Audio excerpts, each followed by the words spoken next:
Morning. I'm introducing you to Barnaby. Kudos. That's been traveling non-stop 2 years. And it's down to 2 bags. He's been an entrepreneur for 20 years. We met last week. They came to the salon organizers lunch and said, "Oh yeah, I guess I have something interesting to talk about this cake." And I'd heartily agree. Barnaby's first trip ever overseas was to India. And his takeaway from that was, well, I didn't die, so I could do this some more.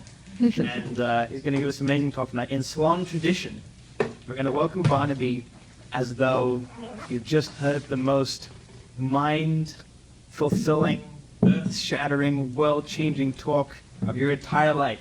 So some whooping and cheering and clapping and ovations before we even go. Wow, we get you in the zone. So welcome, Barnaby.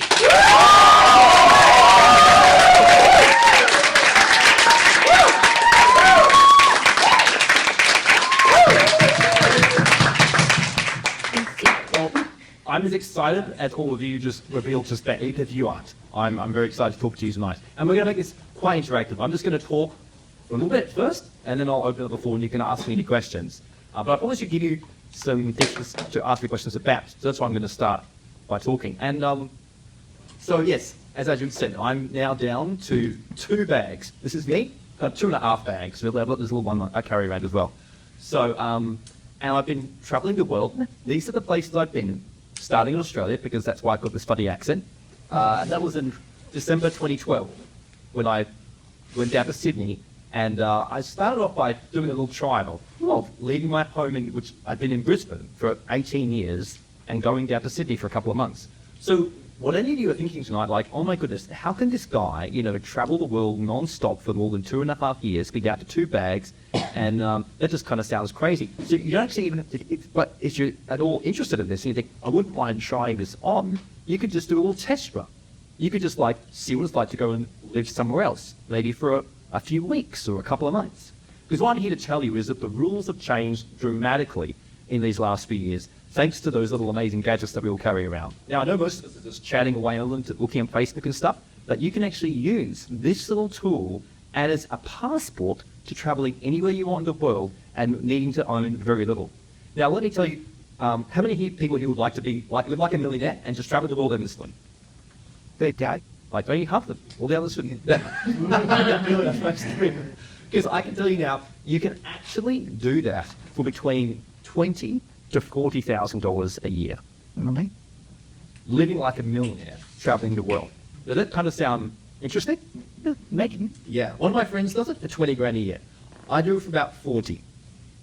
And so, because now the thing is, that actually doesn't work if you live in one place, particularly a Western country. So what I need to tell you is that if you live in one place, typically in the US, which is where we all are now, it's going to cost you to have, just think about it. If you want to have like a really high standard of living, where you, let's say, are eating out at your favorite restaurants every week, getting somebody to do all of your laundry, clean your home, drive you around the place, live in a nice place, how much is that going to cost you?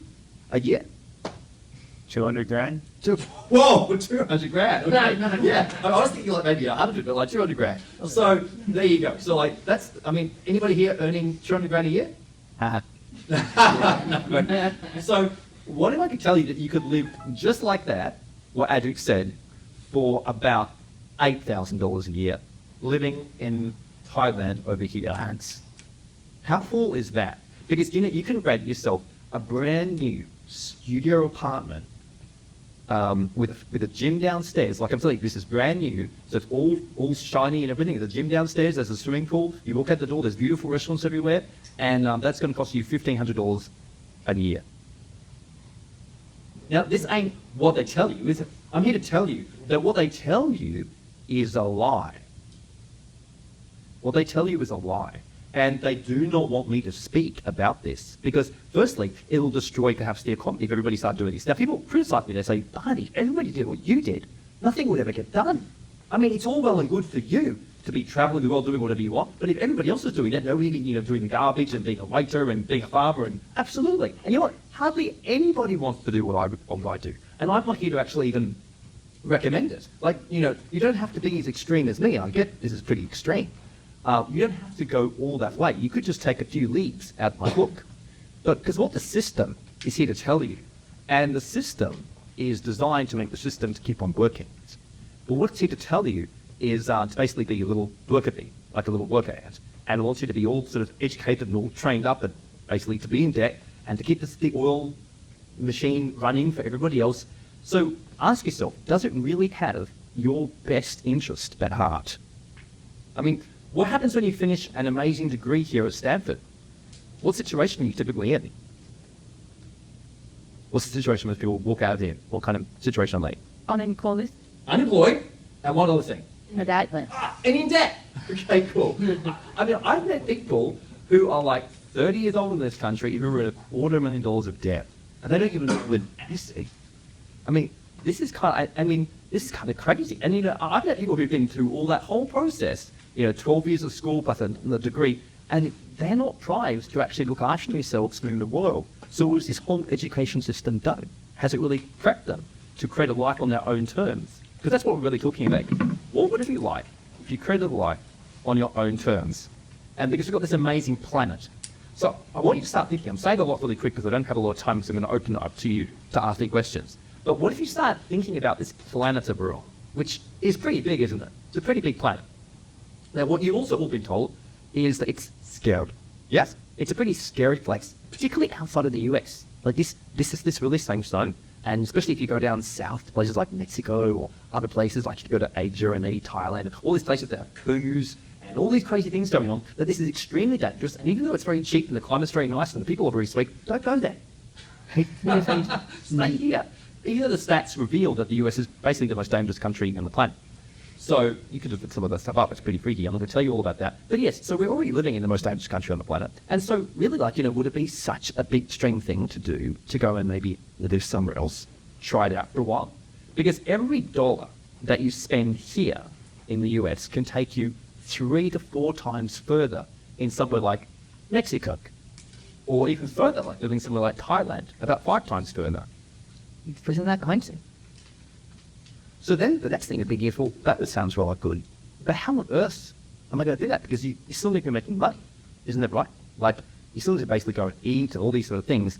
So that reveals the next critical key in this whole sort of jigsaw puzzle, which is location-independent income. So you need to have a structure set up that will provide you with an ongoing income stream that no matter where you were, money would keep rolling in. Because that's really a key.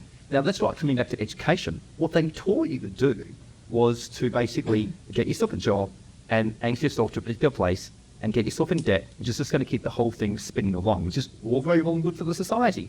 But is it really very good for you? Now, it may well be. And if you want all of that, I salute you and applaud you. Just seriously, again, I'm not here to sell you anything. I'm not here to sell you to come and be like me. If you want to do that, that's great. But I wanted to be free. I wanted to be completely free to do whatever I wanted. Now, just out of interest, does that appeal to anybody in Peru? Only about 3 o'clock. That's the 34. That is as well. Okay, so then you're just out of curiosity, you're kind of listening to me. Well, that's cool as well. So, because if you did want to be free, then even if you wanted to be free to choose this or not, having some of these structures in place would be useful for you, because then you could basically live in the same place where you want to live and go to the job that you want to go to. But you could have an income that will be coming in regardless. It would expand your life so you wouldn't feel locked into anything. As well as it would just give you the money to sort of go to more restaurants or go to more parties or do what else you want to do. So how, I think some of well, for me, the easiest and best way to do that is online. So because when I first started working with tech shooters, which was quite some time ago in the early 90s, before the internet actually, I could see a time before the internet that there would be something like the internet where you could actually work anywhere in the world. And that really appealed to me. And then it just took me a while to get around to it. But I had the skill set, I built the skill set over that whole time to enable that to actually happen. So I focused and built all the skills. And now, believe it or not, it's actually easier than ever. It's never been so easy as it is now. This is like the best of times. This is the absolutely best of times for so many reasons. International travel is insanely cheap. We have all these incredible apps. Like I arrive in a new city and I'm all over that city in 2 to 3 weeks. It takes me about that long to feel like I'm settled. thanks to about 6 apps. So thanks to Tinder, I'm able to go with girls. Thanks to Matt and Meetup, I'm able to get to groups like this and meet people. Thanks to Uber, I'm able to basically live without a car. I can just call them up and there it is, I don't need to own a car. Thanks to Airbnb, I don't need to own a home. I just live in a place which has got an amazing fridge and a TV and a bed and all these things. Thanks to Yelp, or my other favourite one, Happy Cow, which is a vegetarian Yelp. So I'm vegetarian, often. Sometimes I sort of eat a bit of fish. But those apps enable me to find restaurants that I can go and eat out of some of the best. So instantly a city opens itself up to me when I get there. So when you arrive in a new place, it could be terrifying because you can pull out this little amazing gadget and suddenly the city opens up to you. And that's why I'm saying time to change, because it wasn't like this before. There wasn't a situation, so these little gadgets, they just came out from, 2007 onwards, but they only really started to come into their prime from about 2010. So it came about 4 or 5 years of this amazing situation that we're living in. And most people are taking advantage of it. Very few are taking advantage of it. And it is right there for the taking. So thanks to technology, thanks to the incredible prices of air travel, and the ability to just walk into people's homes and make new friends, and work online with all these opportunities, because you can, if you made like $1,000 a month working online, which is not too hard to do. There's a number of ways you can do it. I've just written a blog post on my website, learningtillthey're.free.com, which explains, I give 11 strategies of how you can do that. And I have a whole series of business rules on how to pick opportunities as they come across your path. I've got 22 little business rules that I use to assess projects as they come along. So that's like an overview of how I live, which was part of the sort of the little request I was given, like, I'm going to click about what you do and how you do it. And as you can see, there's like a lot of content there, isn't there? There's a lot of material inside all of those topics. So I guess I saw somebody raising their hand, wanted to ask a question. So why don't we just get straight into that? I had kind of more of a comment that resonates with what you talk about. One of my friends, Balaji, created a teleport.io, and he's helping people be more nomadic, right? And he has this quote that's, if you're living on the internet and then use the internet to decide where to live, maybe show train less convenient to what you're talking about. So this, I as well am interested in things like digital currencies, and how these can help bring down more of these boardrooms, either between currency and between languages, things like this. So it's really close to what you're doing. But interested. Just on that, when you say like this, living the instant to decide where you live. So I actually also, this is maybe a little bit off topic, but it is to do with how I live. I don't really make a lot of decisions or choices. I went to a party a few months ago. So I was living in Mexico for the previous 5 months, and I've just come to the US in the last 2 months. And somebody said to me, it must be quite exhausting being you, having to make so many decisions all the time. And I said, oh, it's not exhausting at all. I don't make any decisions. And she was completely shocked. And I said, and she said, why? I said, well, I just listen, and I just get the instructions on what to do. And she said, oh, I never do that. I never listen to that. And I said, oh, that must be quite exhausting. And she said, yes, it is. So that's how I like to live, because like at the moment, just today, I made a plan for the next month, which sometimes I actually leave it up till the very last day about what I'm about to do, which again, I'm not recommending to people because it takes a certain fortitude to be able to do such a thing. But I find it a lot of fun. And so today I just worked out I'm going to sort of leave San Francisco in about a week and a half. I'm going to go down to San Diego. I'm going to pop up to Encinitas. I'm going to stay there about a week, and then I'm going to cross the border down into Mexico. And I'm going to hang out a little town there for the next couple of weeks to meet up with some friends. And how did I make all those choices? Because I had about 3 people inviting me to different things at the same time. And I started seeing a pattern. And that's what I look for in how I live, like patterns. Because when I see the patterns showing up, I'm like, oh no, that's the next thing to do. And so I allow those patterns to dictate and lead me where places to go. Often in constant invitations. And there's incredible opportunities that show up from this. The reason I've given up planning and making goals, which obviously sounds like an insane thing to do, is life starts happening way better than anything I'd possibly come up with. Like, me having the goal of speaking here at Stanford to all of you people, I didn't even think of that. And look what happened. Like, so this just happens to me on a daily basis. So that's why I just gave it up. I was like, well, I'm just going to let this thing take me where it wants to go, because it's so much more interesting than anything else looks like. And so that's another thing I guess I'd like to talk about. That you can, if there's other questions, yeah. I wonder, perhaps a good question. So one thing that has discouraged me from a lot of travel is feeling like language should be a big barrier. Right. Well, you already speak the best language on the planet. Absolutely. So has that come up at all? Have you had problems because you were in areas that couldn't communicate? Exactly. So let's just go through. So obviously Australia is a super easy place to live, like the US. But then Bali, well, they speak different language there, and they're moving to Thailand and living in Chiang Mai, different language again, and Germany and Berlin, and then Amsterdam, Paris and Canada and the US, but then Mexico with Spanish, back to the US, and so forth. So I don't speak any other language, which is still completely ridiculous. Like, especially after living in Mexico for 5 months. I didn't know I was living there for 5 months. I thought I was living there for like a month or two. And I thought, well, it's not quite learning Spanish. But if I knew I was going to be there for 5 months, so the next time, so a new little thing I will start putting in place is when I get to a place, start with the language. Because who knows how long I'm going to be there? Because I don't really know. And so that's, but because of English, it's extreme. Where we can be extremely lazy. Because wherever I go in the world.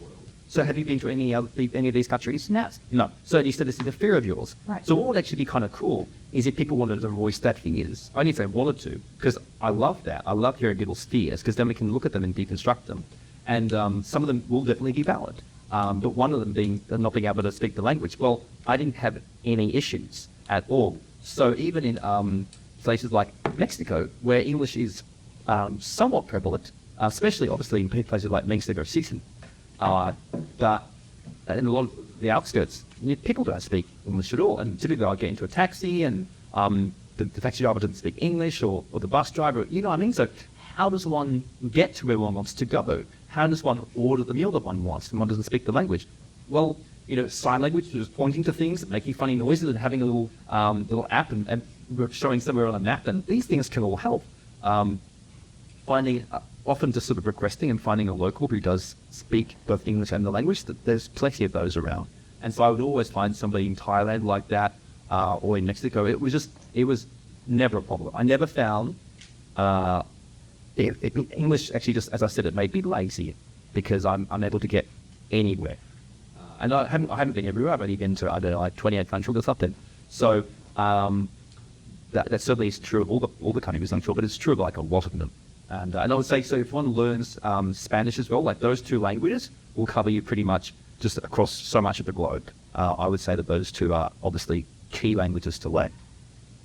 Yes? So what are the variables you choose when you make a decision, or someone else helps you make a decision on where to go next? So whether it is optimizing for fun or for exploration or for potential profit, or what kinds of things are you sort of, this is a good idea because I care about X, Y, and Z?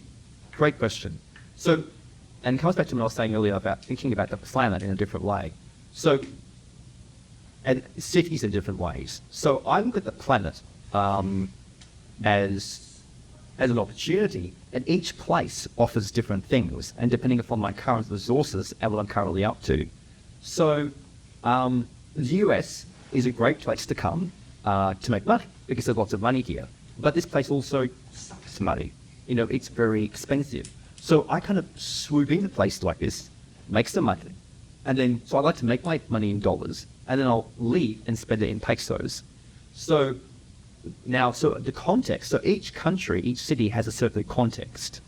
So when I understand the context of why I'm there, the city opens up in a different way.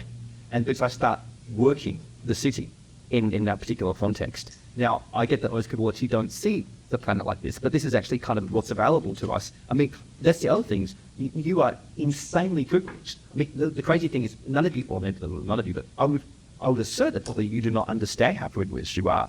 Because all well and good to kind of say, well, yes, I'm not very privileged. But you just like, it's crazy what you can do. By the fact that you speak English, by the fact that you are living here, the fact that you know how to use a computer, and just those few things alone mean that you can sort of, the context of the world opens up and you can actually look at it and go, so what would happen if I went and lived here?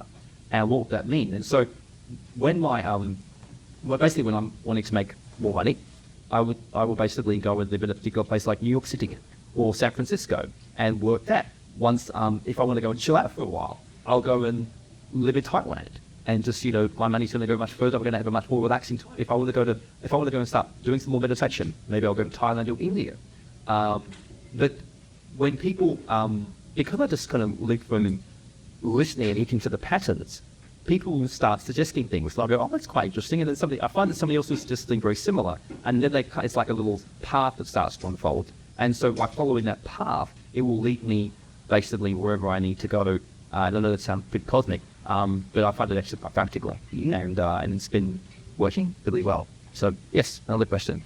So I really like how you're talking about the series and the way you expect the gap hygienic. But have you ever met anyone or been in a situation where the community that or saying a chance to take your thing, and you think that's on my one ways of true?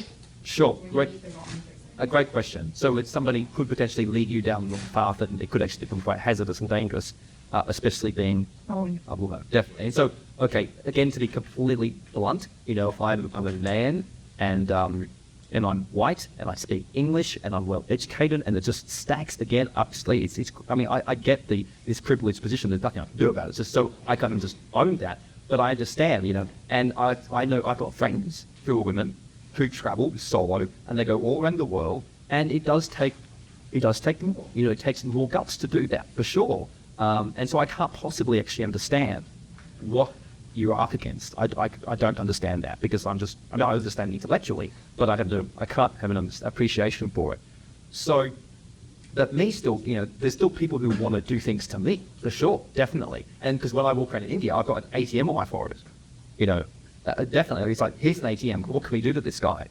And there's nothing I can do about that. I've got friends who actually are Indians, but they're well-educated Westerners, and the Indians can feel them out instantly. So that the way they even walk down the street, they might look like an Indian, but they're not. They're a Westerner. And so basically the locals can feel who they are. And that's what they told me. I was like, wow, so this sort of thing, people get the sense of your position in the planet.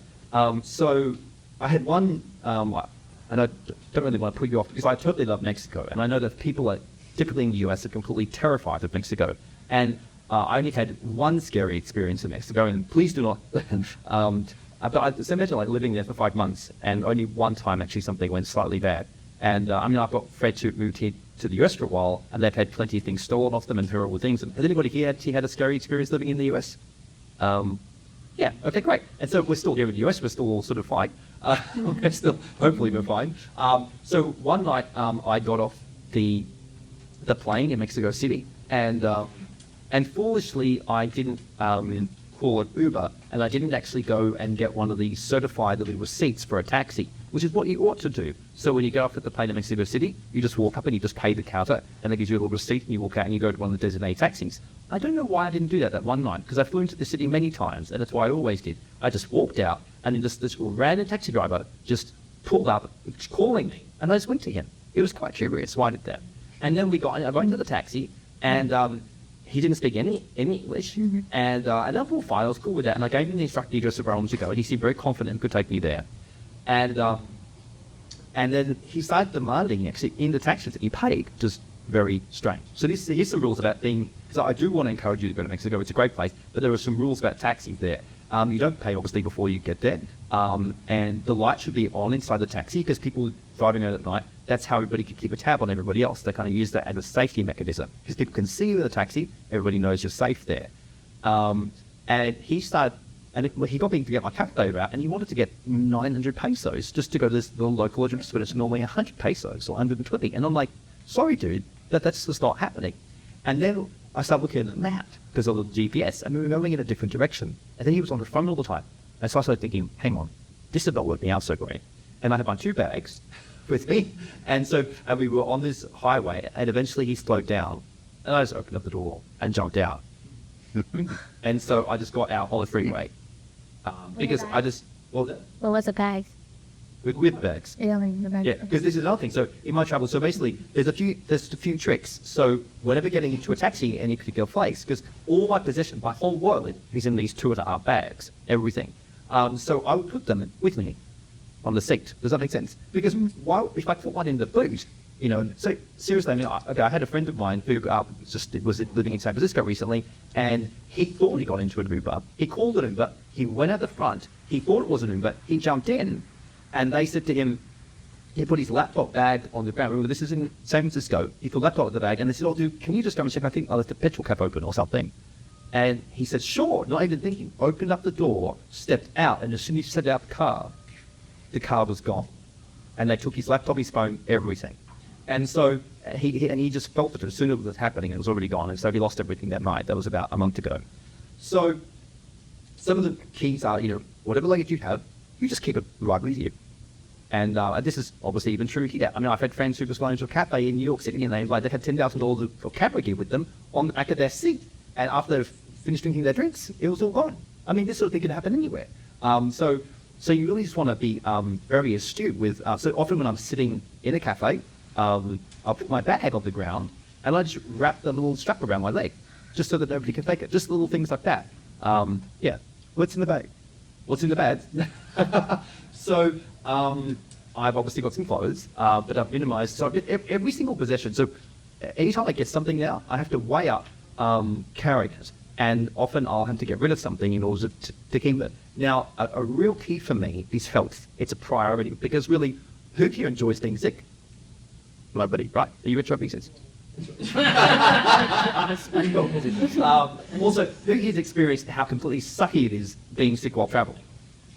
Absolutely. Doesn't it completely suck? Because often when you go somewhere, well, it's all new, and you wouldn't mind going and checking it out, and you also get bombarded because everything's so new and a bit scary.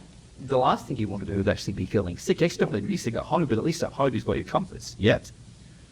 So, and also because when you travel, well, it is wearing down the body. Yeah. And often, and also new places have got new little bugs in them and all sorts of stuff.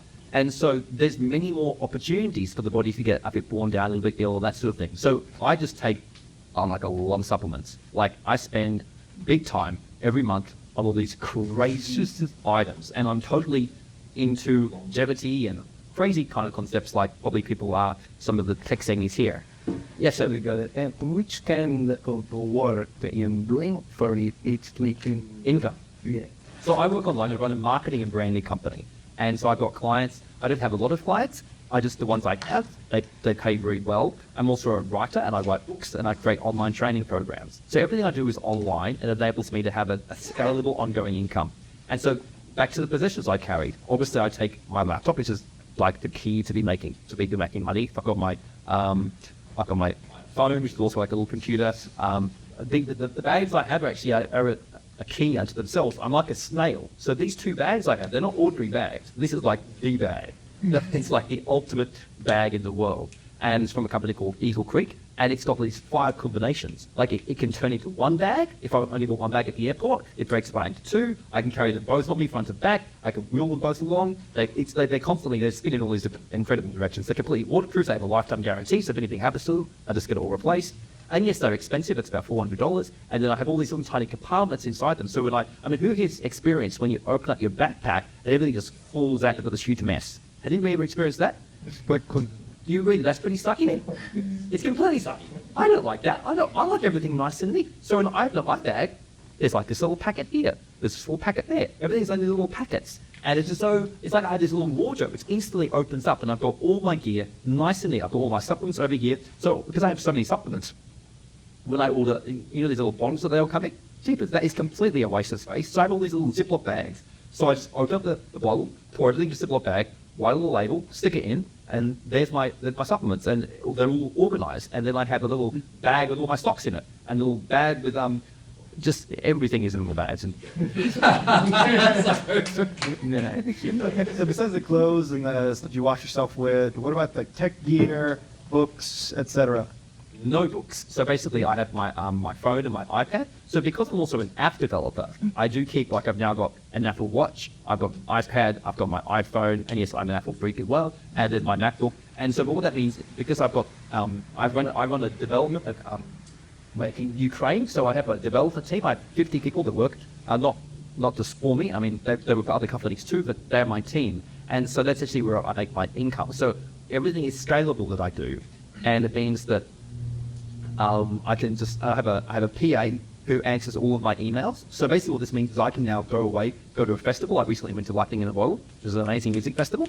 Yes. And I didn't check really very much for about 5 days. And so somebody was answering all of my emails. My tech team was, because thinking about the globe, like there's all these completely different economies of scale. And so what people will charge here, $100 an hour, somebody else will do for $10 an hour. And they have a degree and they speak perfect English. And you might be thinking, my goodness, isn't that extortion? But they're putting all their hands up and say, please pick me. And there's websites where you put a job ad and you've got 20 or 30 or 50 people applying here. And it's not actually the hassle of, not being able to find anybody. It's like, oh my goodness, who do I pick? And so then you hire somebody to help you pick people. That's what I do, because it's too much for me to pick them. And so that's, so you don't even actually have to be that techy. You just have to be courageous to be able to do this stuff, because you don't have to know how to program. You don't even have to know how to write. You just need to be able to figure out, have the confidence to talk to people about what you can offer, and then hire the people to do all these things. And yes, that's what makes me an entrepreneur. It's really just about confidence. And it doesn't start off like that, that's for sure.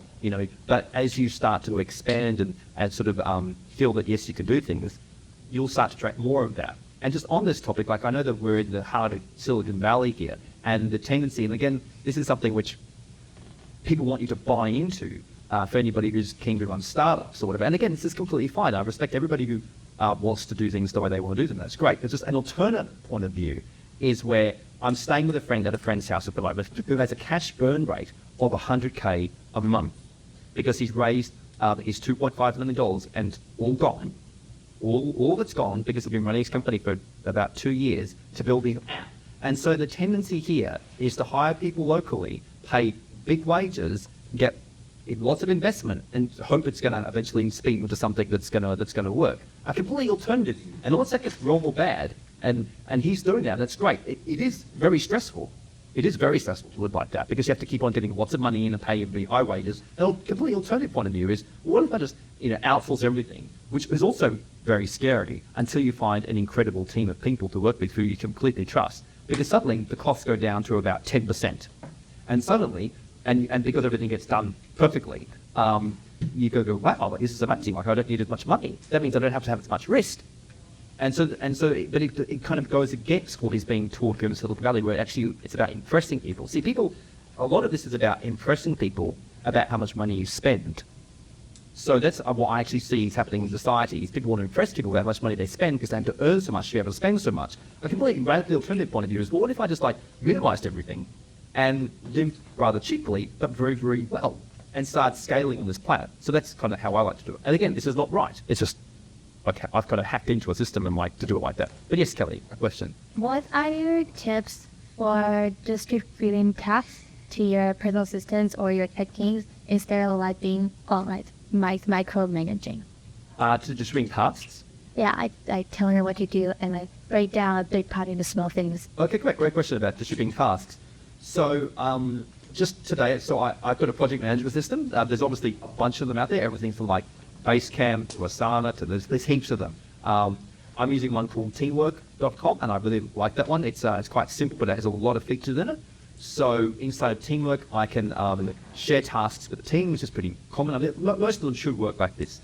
So I've got actually a team in the US as well. So I have 2 teams, and I've got my PA, who's also my project manager. And so I'll tell her to oversee the projects, oversee the other 2 teams. And as the emails coming from clients, all the tasks are listed because they're all making these requests. And also I'm making requests for my own projects. And then they just get put in the project management system. And so basically you just want to list everything that needs to get done and keep asking people, ask the client, ask the stakeholders, ask the people who are doing the work, can you think of anything more? What's the milestone? What needs to be done? And so basically it's just methodically putting everything down, doing a brain dump of every task, and then having a couple of people oversee and look over that. It's really, I find that useful for me is I just can then see what's actually getting done. I can have a little bird's eye view by logging in and seeing all the tasks being ticked off. But it is through having a useful project management system, on which there are many, and you could just check out teamwork.com as an example of that. Yes, sir. How do you handle, say, long-term relationships with a nomadic lifestyle? So you mean even friends and so forth? Okay. Well, I now have friends spread up all over the world. So, keeping in touch with people digitally is obviously very easy these days. Everything from Facebook to WhatsApp to email to all these different apps. So I just basically, because I'm the initiator for the communications typically with everybody, even my family back home, I'm the one who initiates most of the conversation. And so what I will do is, but they don't all know this, but I'll write one person, like maybe 2 paragraphs of what's happening for me that fortnight. I go, oh, that's pretty cool. Why don't I just paste it to this person? I go, why don't I just paste it to, like, my 25 key friends? And so I'll do that. And I'll just say, hi Jeff, hi Sally. And who knows whether they think it is to just specifically them. It is often because they'll think that I've just written it to them. But at least I'm keeping in touch with them. And also when I get to it, when I'm going to a place like I'm about to go down to San Diego, I've got a friend in San Diego. And so I've already alerted them today, I'm coming down there, it'd be great to see you.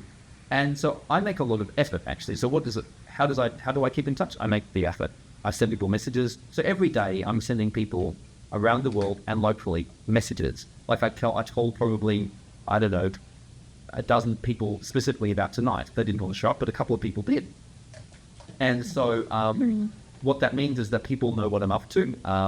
And also the people who I'm working with financially, like the clients in my team, I'm in touch with them, if not every day, then every second day or whatever. So I make sure the relationships are the key. The relationships are everything. And so my week is about keeping in touch with everybody in different ways. And I just make that a priority. So where did you find your PA and how did you train her?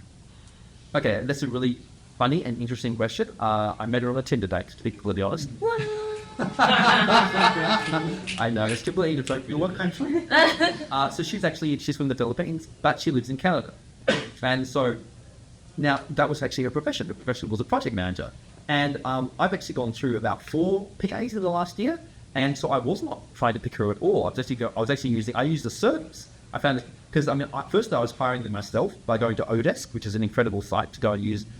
So going to Odesk and putting up a job ad and going through all the interviewing process and asking people and then hiring somebody and finding out that it's not quite the right fit and then going, oh my goodness, this is a hassle when I just hire a company and they'll guarantee me somebody and the buck pay them in advance. So that hoped, and I went through 2 people there and they were hopeless. It was terrible. I was like, oh my God. And I was like, oh, what about MJ? Like, she was great. And I actually knew her. And that's actually her profession. And so I went with a friend.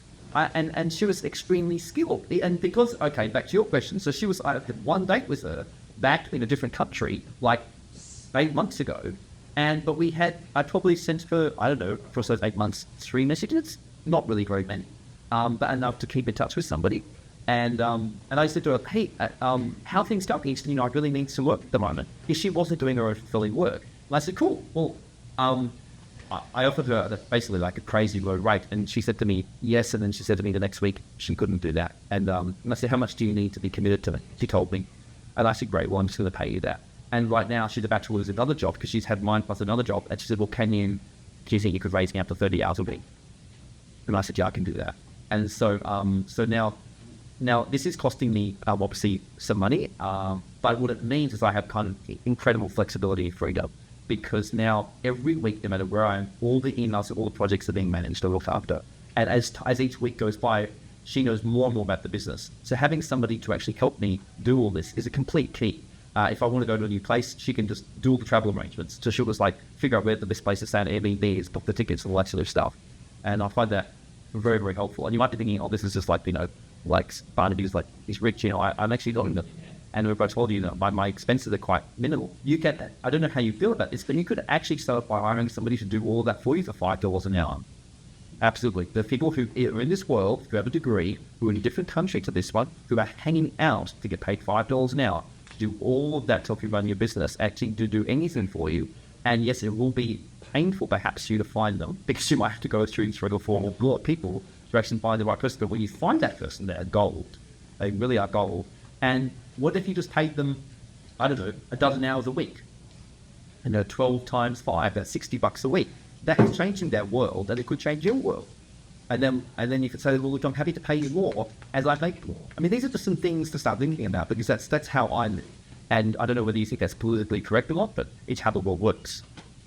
Yes, if it's all right with everyone, I think it'd be a really good talk to transition to responses. And so we get to hear back from all of you about what you feel about this and experiences of your own. Does that sound good, Barnaby? Sounds great. Awesome. And so responses are, we're going to have 1 minute.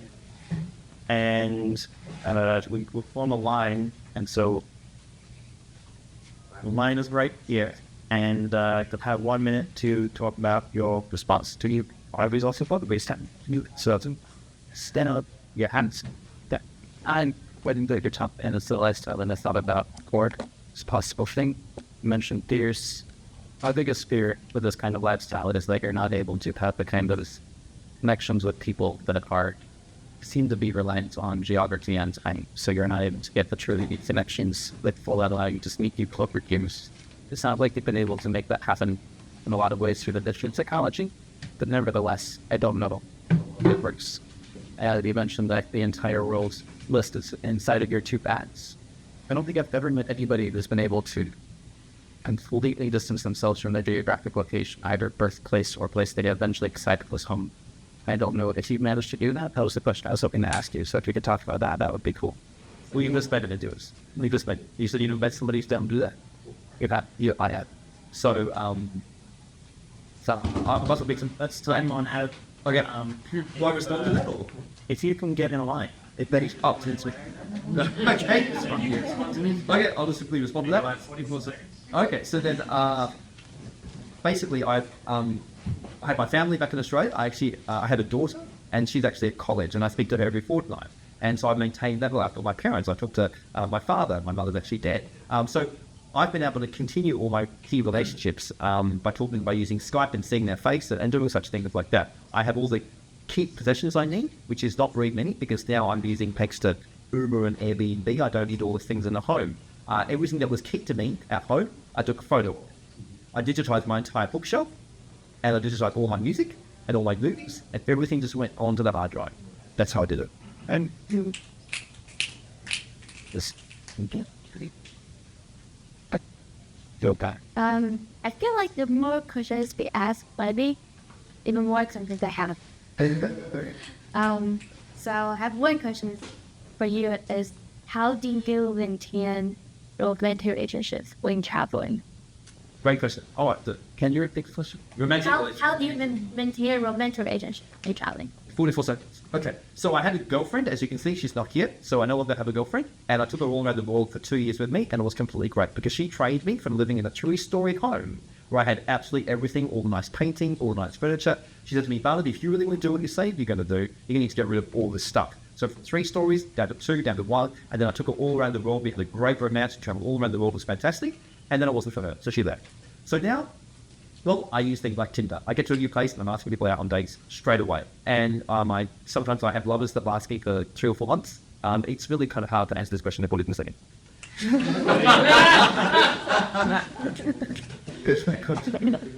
This point in with check.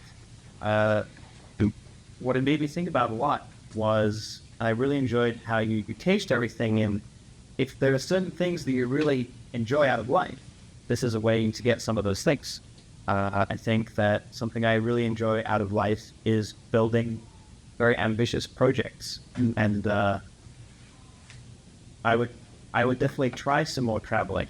But I don't know. I think I'd like to hear other different types of people, maybe that you've met or you guys are or you've met, that how people's life goals and reward structure relate to doing things like this, being rooted, creating things, maybe creating physical things rather than digital things. Did you want me to respond to that? Well, you can get in line if you like. Okay, yeah. Okay,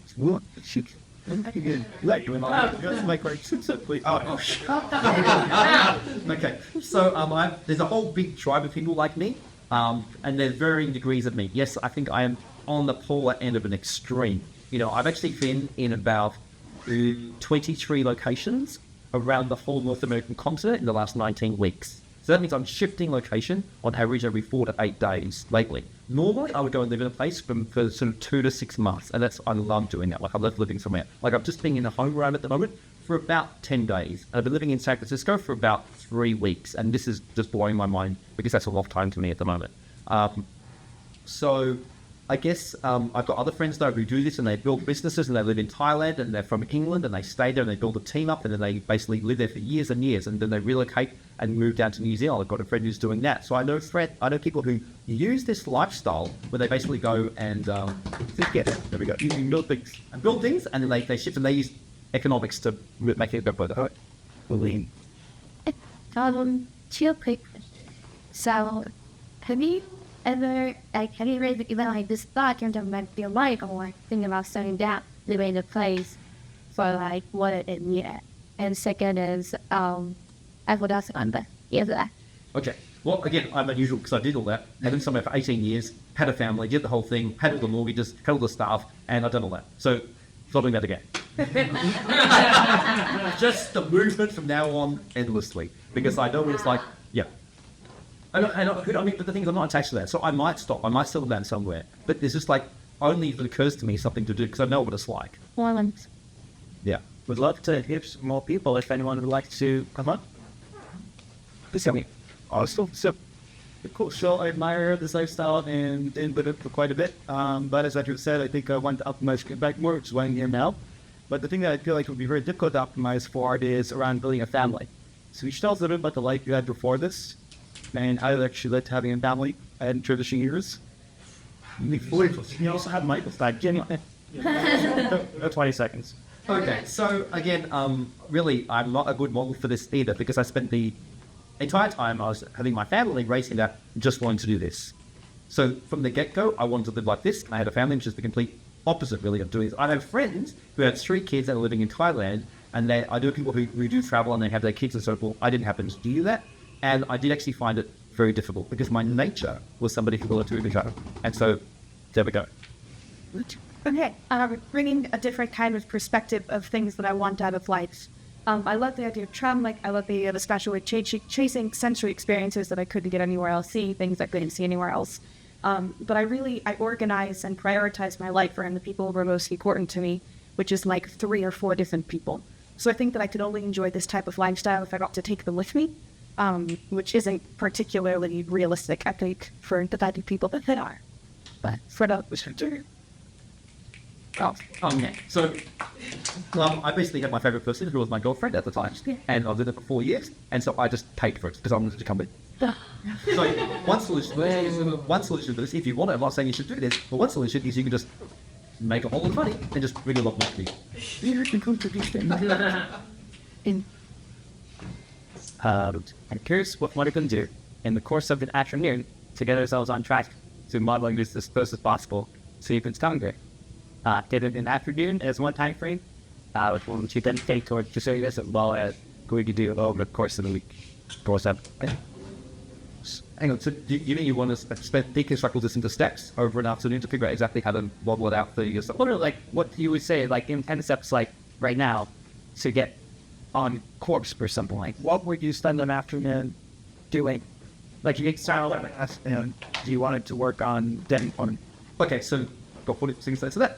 Basically, obviously, I think income is a key because basically the possessions, the bag, and everything is pretty easy. But you're figuring out exactly how you're going to be generating income is a key, and things like building a business online, renting out places using Airbnb and renting them out again. There's a number of key factors, and so that's what you would brainstorm that, and from there you that would be one of the key steps because or hang on, just quickly, you could save up $10,000 and go live in Thailand for 2 years. 2 years living in Thailand with $10,000 like a king or queen and use that entire time because you've got 24 months of space to figure out exactly what you want to do and you could keep stuffing up for 18 months until you nail in those last 6 months. And I reckon you would. Do you reckon? So that's another solution.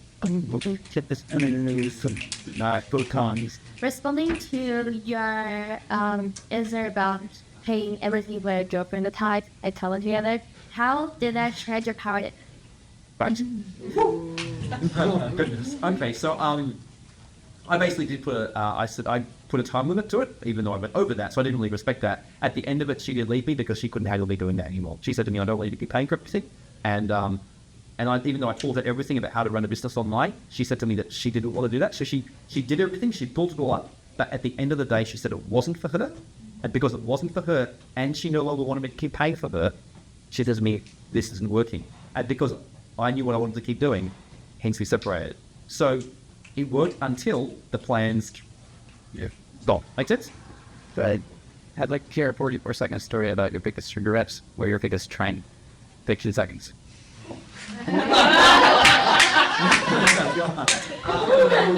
So my biggest triumph is like, okay, my biggest regret. That's a weird one because I don't really live in regret anymore. That's kind of all fallen away. I mean, perhaps it was that I didn't start doing all this sooner. Perhaps it's that I'm only talking to 30 of you instead of 3,000 of you. But I'm working on that. And so my biggest triumph was accomplishing my complete lifestyle a few months ago, which was to like.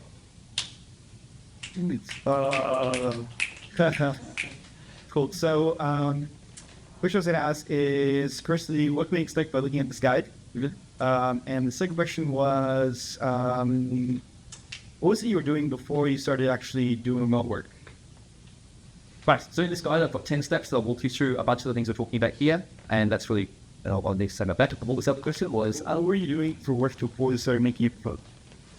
okay, well, I was running a web design shop in Brisbane, and I was I had a team there, I had staff, I had clients, and so basically I was just doing everything to prep and train for this. It was all about, but even there I was outsourcing. So I was in a city and I was outsourcing work to India and places around the world. So I was, but before that I was just doing everything actually myself. So I was the one who was doing all the work to build digital products, and so that's what I was doing. And before that I was doing technical writing. Before that I was an actor. So that's it.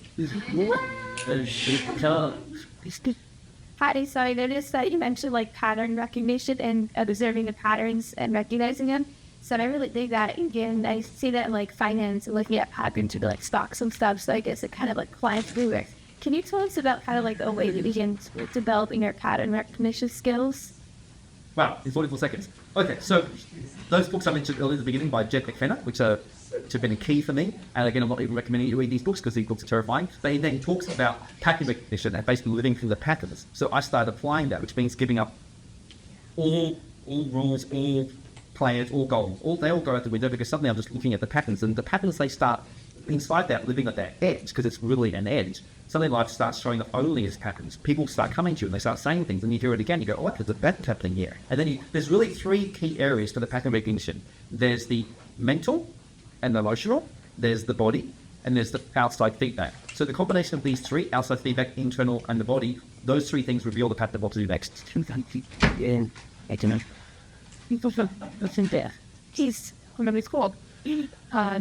So I was to a meditation talk yesterday, and it was about power and basically your capacity to influence your life. And the end of the talk, each person said, if I owned my power, I would. And then, so I feel like you've really done, I could stay in touch with your own personal power.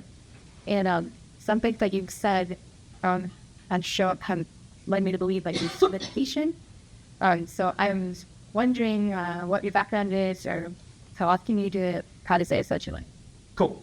Yes, meditation has been my foundation for all of my adult life. I do 2 hours a day. I've been doing that for 24 years. I go on multiple retreats whenever I can. I have to go on one in for 7 days. Sometimes I'll go to India for 7 weeks of silence. So meditation is absolutely key. It's like, I think it's what's enabled me to tune into my body and actually develop a very powerful intuition and a feeling similar to, back to the pattern recognition. I think meditation can be extremely useful for that.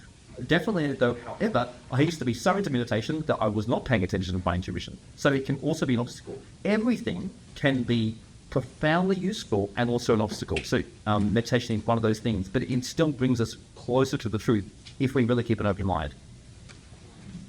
So this is line of the edge. Do you enjoying this line up? Oh, you'll be at the end of the line. Okay. And then that's it. And so like read infamous and after that. Standard. I'm curious about, like, have you noticed, you're talking about, like, pattern recognition. Do you notice broader pattern recognition, like, the last 2 years? What you've done? Well, okay. Where has your life gone? So I guess there was definitely a trajectory which started off when I left Australia of pursuing freedom, and then I started reading some books, and it just kind of led me completely going down the wormhole. And so the trajectory, the broader trajectory was freedom. What would that mean if it went to the ultimate conclusion, and then allowing everything to just spiral in that direction until it went to Mexico and then spat me out a different person? So yes, the bigger picture was there, and I was just falling into that. So if and when you choose to transfer from this lifestyle to a different one, what will have caused it, and what will that different lifestyle look like?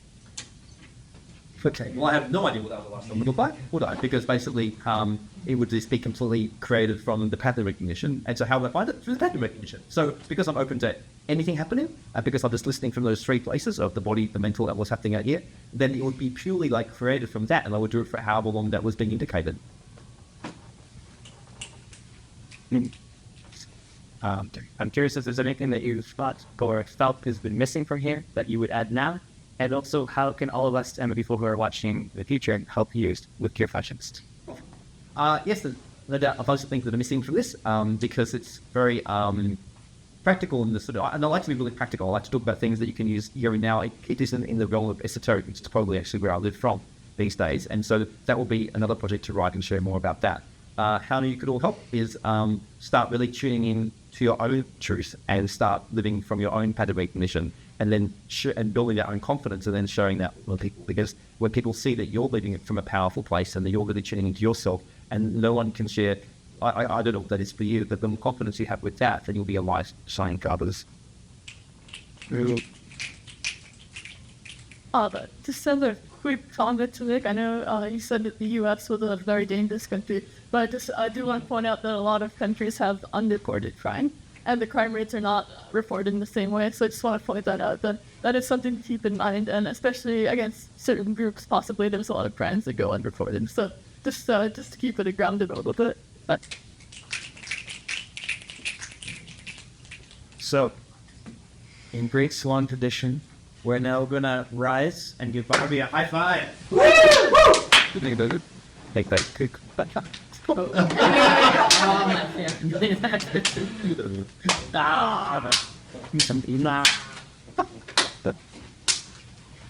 Not that. Like to. So feel free to mingle, hang out, storm Barnaby, have more questions, talk about this. And then what's fun? Good luck. That's it.